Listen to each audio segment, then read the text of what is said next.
வாங்க பிள்ளைங்களா, அம்மா மீன் வறுக்க போகிறேன். எப்படி வறுக்கிறேன்றதை பாருங்கள். மீன் மசாலா போட்டு வச்சுட்டேன். 1/2 hour ஊறிடுச்சு. இப்போது ஃபேன் போட்டுக்கிறேன். இது ஃபேன் வந்து சூடு ஏறட்டும், மீன் வறுத்துடலாம். இப்போ பாருங்கள், மீன் மசாலா போட்டு 1/2 hour ஊறி போச்சு. இந்த மசாலா கேட்டிங்கன்னா இன்னொரு தடவை அம்மா உங்களுக்கு சொல்கிறேன். ரொம்ப சிம்பிள் தான், ஈஸியானது தான். ஒரு எலுமிச்சம்பழம் பாதி புழிஞ்சுக்குங்க. கார்ன்ஃப்ளவர் 1 ஸ்பூன் போட்டுக்கிறேன். கருவேப்பிலை பொடி 1 ஸ்பூன் போட்டுக்கிறேன். மிளகு சிவப்பு மிளகாத்தூள் 1 ஸ்பூன் போட்டுக்கிறேன். ஃபிஷ் ஃப்ரை 1 ஸ்பூன் போட்டுக்கிறேன். உப்பு போட்டுக்கிறேன். எண்ணெய் 2 ஸ்பூன் ஊற்றிருக்கிறேன். அவ்வளோதான். நல்லா மசாலா பரட்டிட்டு அதில் மஞ்சள் தூள் 1/2 ஸ்பூன், முக்கியமாக மஞ்சள் பொடி போட்டு எல்லாத்தையும் நல்லா பெசரி 1/2 மணி நேரம் ஊற வச்சுட்டேன். 1/2 மணி நேரம் ஊறிச்சு பிள்ளைங்களா. இப்போ அம்மா மீன் வறுத்துட்டு குழம்புக்கு வேறு மீன் வாங்கியிருக்கிறேன். அது குழம்பு வைக்க போகிறேன். வாங்க பார்க்கலாம். மீன் இது வந்து ஒரு 100 எண்ணெய்க்கு ஊற்றிக்கோங்க. அப்போ தான் மீன் வறுக்கிறதுக்கு நல்லா மீன் வந்து முழுகணும். அப்போ தான் டேஸ்ட் இருக்கும்.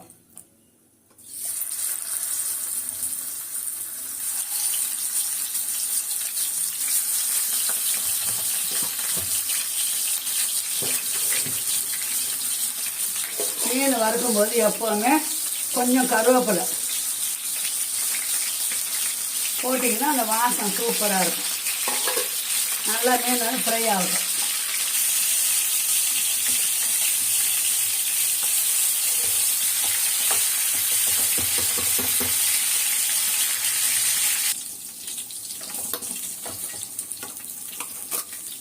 இது பாருங்கள், இப்போ மீன் வறுத்தாச்சு. அடுத்தது குழம்பு தாளிக்கு போகிறேன். மீதி மீன் எடுத்து வச்சுட்டேன். சூடாக வறுத்துக்கலாம் நைட்டுக்குன்ட்டு. இப்போ தேவைப்பட்டது மட்டும் இப்போ வறுத்துட்டேன் பிள்ளைங்களா. இப்போ இதில் தான் குழம்பு தாளிக்கு போகிறேன். மீதி எண்ணெயில் அம்மா என்னென்ன போடுறேன் பாருங்க.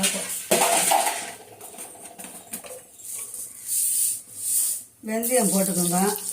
அது வடகம் இருந்தால் கண்டிப்பாக வடகம் போடுங்க பிள்ளைங்களா. வடகம் போட்டால் நல்லா வாசனையாக இருக்கும். வடகம் காலி ஆயிடுச்சு அம்மா வீட்டில். அதனால வெந்தயமும் கடுகும் மட்டும் போடுறேன். இந்த நாட்டு வெங்காயம் ஒரு 10-15 அரிஞ்சு வச்சுக்கோங்க. குழம்புங்களுக்குலாம் நாட்டு வெங்காயம் நல்லா டேஸ்ட் இருக்கும் பண்ணிங்களா. புரியுதா? இந்த பாருங்க.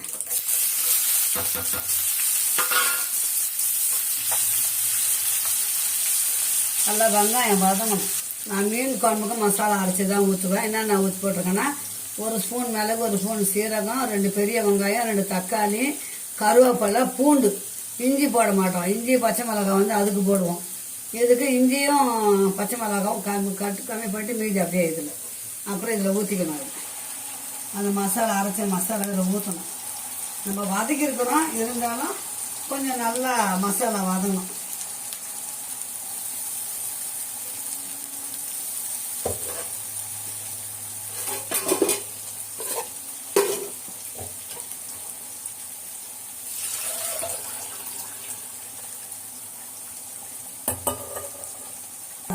உப்பு வந்து திட்டமாக உப்பு போட்டுக்கோங்க.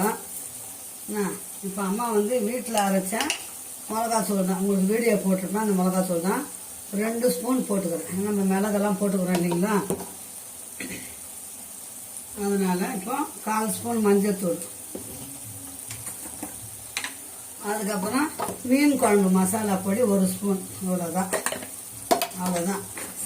இப்போ இந்த மிளகாத்தூளெல்லாம் கொஞ்சம் அந்த அந்த எண்ணெயில் கொஞ்சம் நேரம் வதங்கட்டும். அதுக்குள்ளே 2 தக்காளி, பெரிய தக்காளி சைஸ்னா 1 தக்காளி, பெரிய தக்காளி சைஸ் புளி எடுத்து நல்லா கரைச்சி வடிகட்டி வச்சுக்கோங்க, அந்த திப்பிலாம் இல்லாமல். இது வந்து மீன் குழம்பு பிள்ளைங்களா. இந்த மாதிரி வச்சிங்கன்னா 1 வாரம் ஆனால் கூட நம்ம வச்சு சாப்பிடலாம். ஆனால் அவுட்டில் வச்சிங்கன்னா கொஞ்சம் வெயிலுக்கு ஒரு மாதிரி ஆகிடும். நாங்கள் எடுத்து ஃப்ரிட்ஜில் வச்சுருவோம். வச்சுட்டு குழம்பை எடுத்து மறுநாள் ஜில்லு போன பிறகு கொஞ்சம் சூடு பண்ணி சாப்பிடுவோம். ரொம்ப அற்புதமாக இருக்கும். இன்றைக்கி விட நாளைக்கு தான் மீன் குழம்புலாம் டேஸ்ட்டாக இருக்கும் பார்த்தீங்களா. இப்போ நம்ம எல்லாம் மசாலாலாம் வதங்கி போச்சு. இப்போ வந்து புளியை கரைச்சி வச்சுக்கலாம். அதுக்குள்ளே புளியை கரைச்சின்னு வந்துடுவோம் நம்ம ரெடியாக.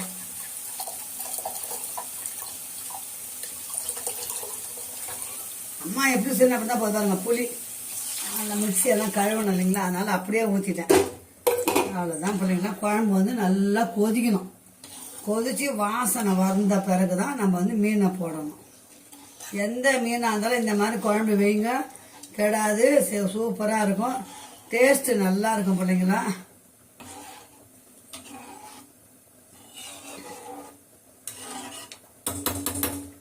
அவ்வளோதான். மீன் குழம்பு நல்லா கொதிக்கட்டும். குழம்பு நல்லா கொதித்து எண்ணெய் பிரிஞ்சு மேலே வரணும். அப்போ தான் மீன் குழம்பு பக்குவம் ஆயிடுச்சுன்னு அர்த்தம். கொஞ்சம் நுரைக்குது, இந்த நுரையெல்லாம் கொதிக்க கொதிக்க போயிடும். அதுக்கப்புறம் தான் நம்ம மீன் போடணும். அதுதான் மீன் பக்குவத்தோட டேஸ்ட்டு. புரியுதுங்களா? குழம்பு பாருங்கள் எப்படி இது பாருங்க. நம்ம அரைச்சி ஊற்றின தொட்டு தண்ணியாக ஊற்றினா குழம்பு கொதிக்க கொதிக்க திக்காக ஆகிடும். இப்போ நம்ம மீன் போட வேண்டியது தான். எண்ணெய் பிரிஞ்சு வரும் பாருங்கள். ஓரமெல்லாம் எண்ணெய் வருதுங்களா? அந்த எண்ணெய் தான் ஊற்றணும். அந்த எண்ணெய் அப்படியே வந்துச்சு பாருங்கள் மேலே. இப்போ மீன் போடலாம். இப்போ குழம்பு கொதிக்குது பிள்ளைங்களா, நம்ம மீன் போட்டுக்கலாம். நல்லா உப்பு மஞ்சத்தூள் போட்டு கழுவியாச்சு மீன். எந்த மீனாக இருந்தாலும் இந்த மாதிரி குழம்பு வைங்க. உடம்பு வலி, தலைவலி, ஜுரம் எல்லாமே விட்டுடும் அந்த மிளகு சீரகம் நம்ம அரைச்சி ஊற்றுறதுலையே. அவ்வளோதான் பிள்ளைங்களா. மீன் தான் இந்த குழம்பு. மீன் போட்ட உடனே கலக்கி விட்டுறேன். ஏன்னா அப்புறம் மீன் போட்டு அப்புறம் கலக்கக்கூடாது, கொதிச்சு அப்புறம். இப்போ கலக்கி விட்டோம்னா நம்ம உப்பு காரமெல்லாம் நல்லா ஊறிடும். சூப்பரான மீன் குழம்பு ரெடி ஆகிடுச்சு. கொதிக்கட்டும். இப்போ மீன் போட்டு குழம்பு நல்லா கொதிச்சு, தட்டு போட்டு உடனே மூடக்கூடாது. எப்போ போட்டாலும் மீன் குழம்பு மூடும்போது பாதியில் வைங்க தட்டை. பாருங்க, இந்த மாதிரி பாதியில் வைங்க. ஃபுல்லாக மூடாதீங்க, குழம்பு ஒரு மாதிரி ஆகிடும். ஓகே சொல்லுங்களா, மீன் குழம்பு இறக்கியாச்சு. வாங்க சூடாக சாப்பிடலாம். மீன் வறுத்து மீன் குழம்பு ரெடி ஆகிடுச்சு அம்மா வீட்டில். வாங்க சாப்பிடலாம். மீண்டும் ஒரு நல்ல வீடியோ சந்திக்கலாம். பாய் சொல்லுங்களா. அம்மா இந்த வீடியோ இதோட முடிச்சுக்கிறேன். பார்த்துட்டு இந்த மாதிரி செஞ்சு பார்த்துட்டு சொல்லுங்கள், டேஸ்ட் எப்படி இருக்குதுன்னு சொல்லுங்கள்.